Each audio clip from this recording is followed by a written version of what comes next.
I'm Matthew Sue, and this is the Persuasive Speech.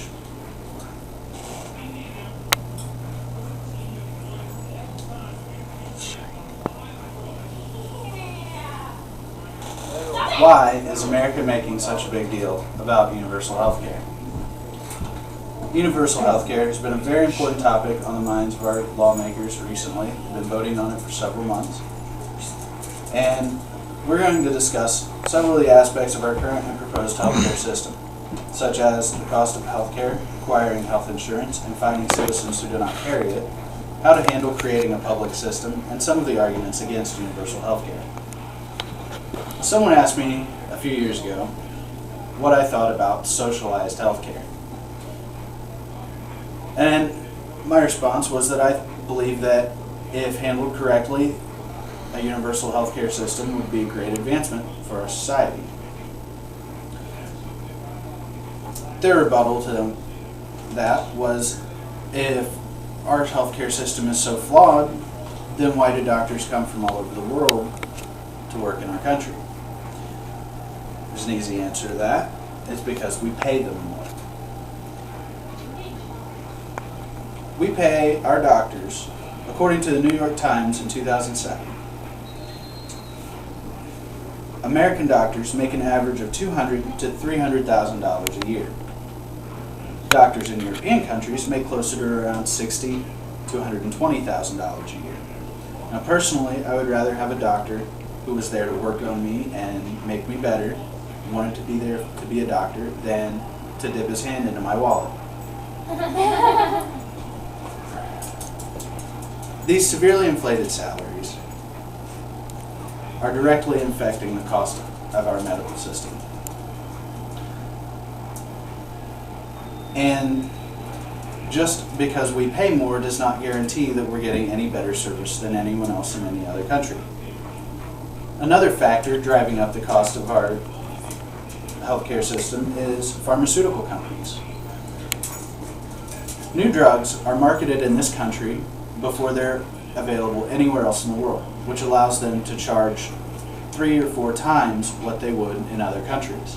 It also allows them to charge far more than they do for the generic drugs, which generally have no variance in potency or effects of the pharmaceuticals.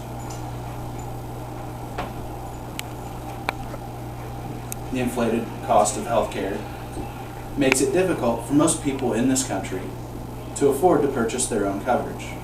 Historically, larger companies have provided health coverage for their employees in a subsidized manner so that the cost to the employee is much lower than it would be for them to buy the plan outright. Watson and Wyatt says that 62% of employers are very confident that they will offer health care over the next 10 years, down sharply from 73% last year.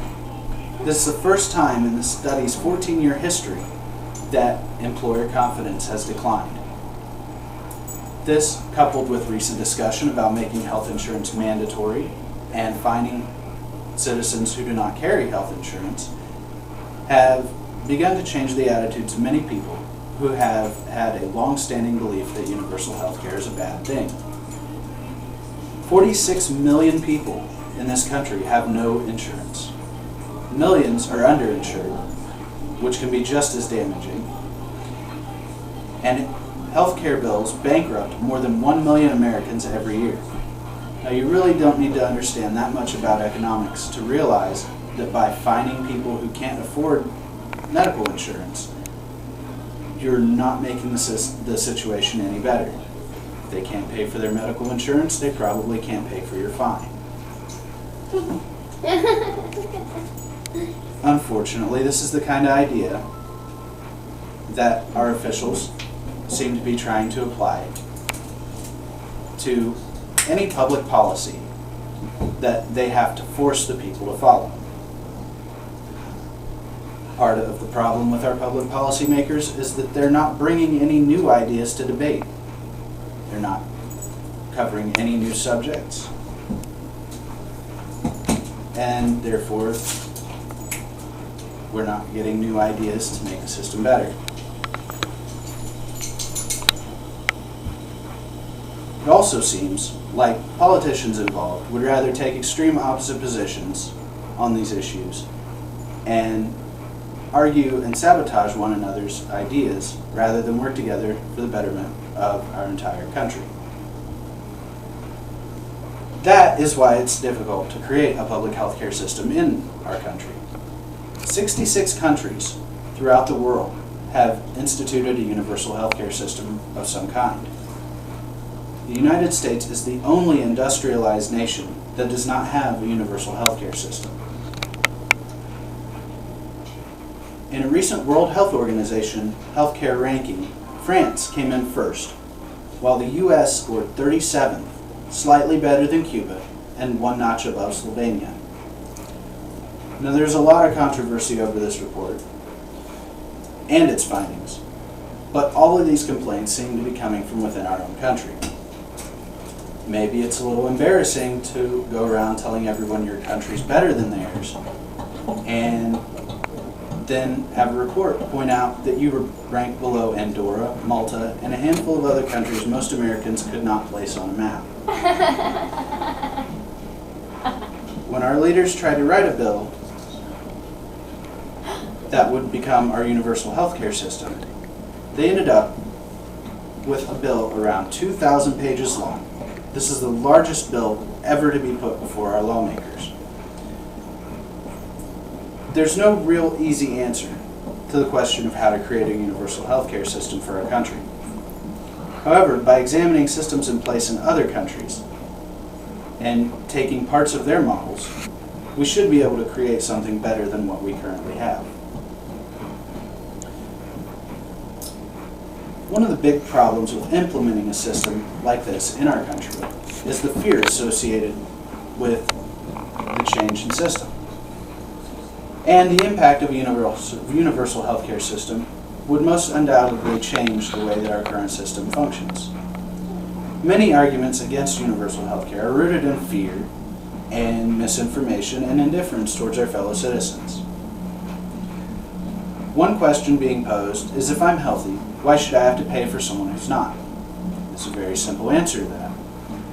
If that person goes to the hospital or the doctor and cannot pay their bills, then that is written off, and to recoup their losses, that doctor, the hospital, the specialist is going to increase your cost for medical service to cover those expenses.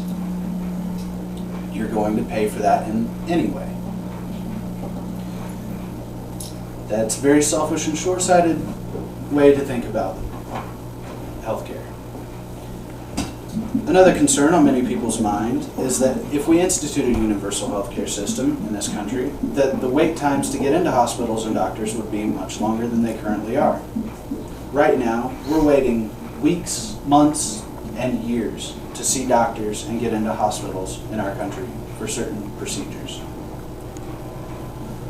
In countries with universal healthcare systems, they may be waiting just as long, which is the argument being posed.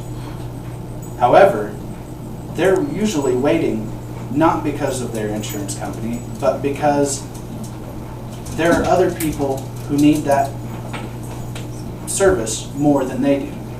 Their cases are more severe.